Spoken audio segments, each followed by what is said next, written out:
Together, growing in faith, changing communities.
Madunyiswe uJesu Kristo. Namhlanje thina sami ngifisa ukuba sibuke ivangeli lika Lukas isahluko sesithupha kuze kube amashumi amabili nesithupha. Kuleyo nkathi uJesu wehla nabalishumi nambili evela ukuyokhuleka. Uthi beqeda ukwehla ebesebona isixuku sabantu esiningi ebesehlala phansi ngoba labantu bazele izinto ezimbili. Eyokuqala ukuzwa izwi likaNkulunkulu, eyesibili ukuphiliswa ezifweni zonke. Ngifisa ukuba sithi ukuhlala kancane kulezinto uLukasi asixoxela zona uma ethi abantu bazele izwi eliphilisayo. Uthi obhala kahle encwadini yamaHebheru isahluko sesine uthi izwi likaNkulunkulu lifana nesinkemba esibukhali hlangothi zonke. Athi umpostoli Pawuli izwi likaNkulunkulu liyakwazi ukuyala nokufundisa nokuqondisa. Athi obhala kahle izwi lakho Nkosi lingamadoda asiqondisayo endleleni. Into engifisa ukuba siqale ngayo namhlanje ukubuza ukuthi yini Nkosi ofisa ukufundisa yona ngiyizwe ezwini lakho namhlanje. Isiphi isabelo ongibekela sona, yiziphi izinto ofuna ukungikhulisa kuzona ngezwi lakho. Oqala uthi namhlanje ninenhlanhla, nibusisiwe nina elihlwempu. Kodwa bengifisa mhlawumbe uqala ngibuka igama lokubusiswa, ukuthi waze wanomusa uNkulunkulu wasibusisa, wasinika esingakufaneleyo.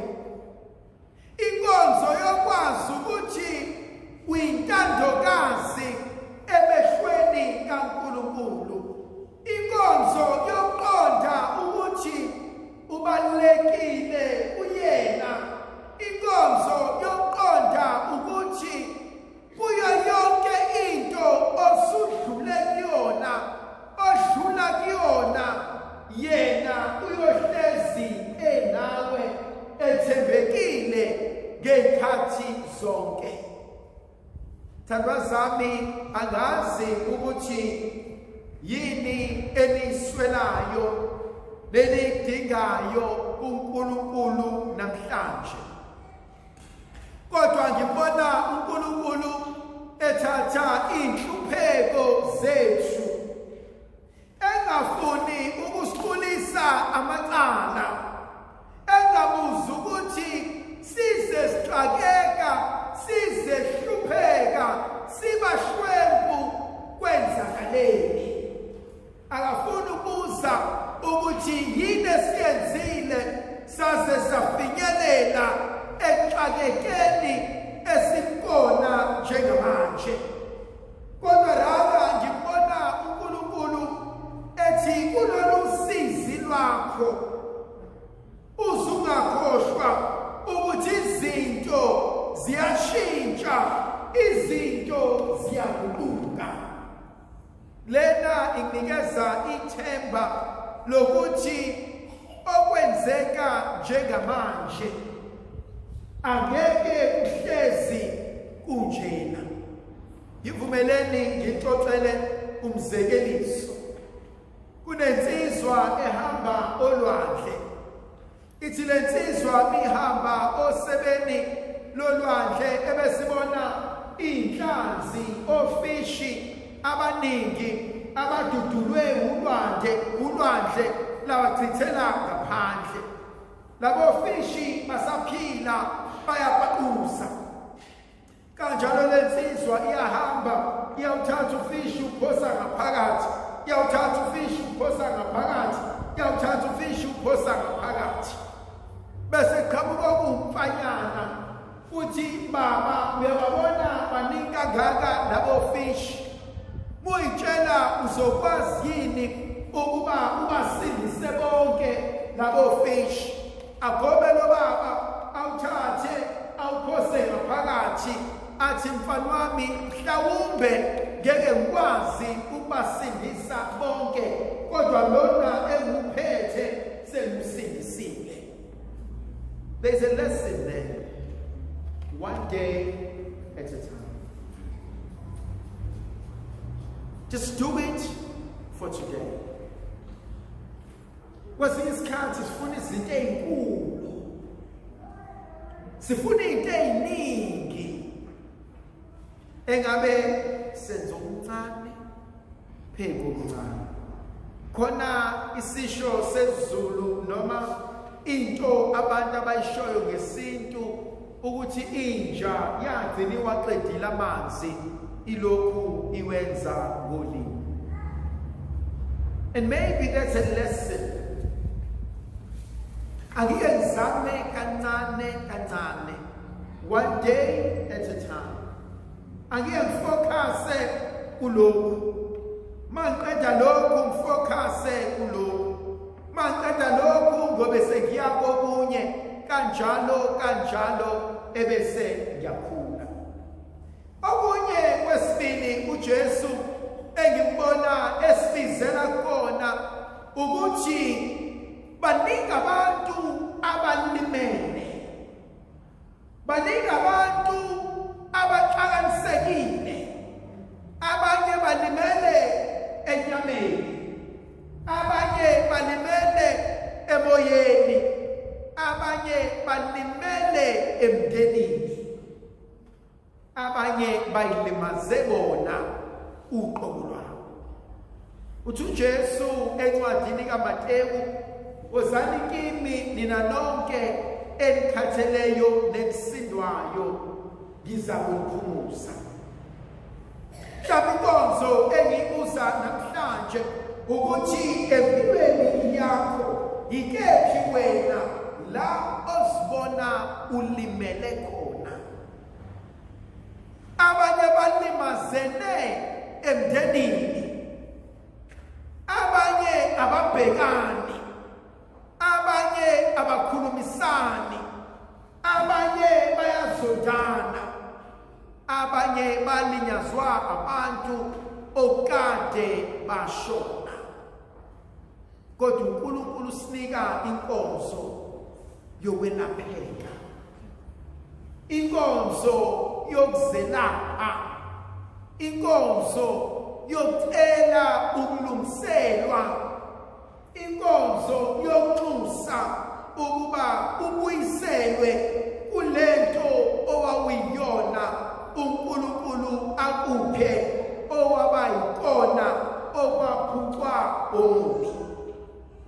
Thandwa sami, kunenkonzo uNkulunkulu engibona esibizela kuyona namhlanje. Inkonzo yokuqonda ukuthi izinto aziyohlezi zinjena. Kunomzekeliso engivame ukuxoxa engifisa ukunikhumbuza bona. Intombazanyana ehamba ishayela iveni, ihamba nobaba wayo.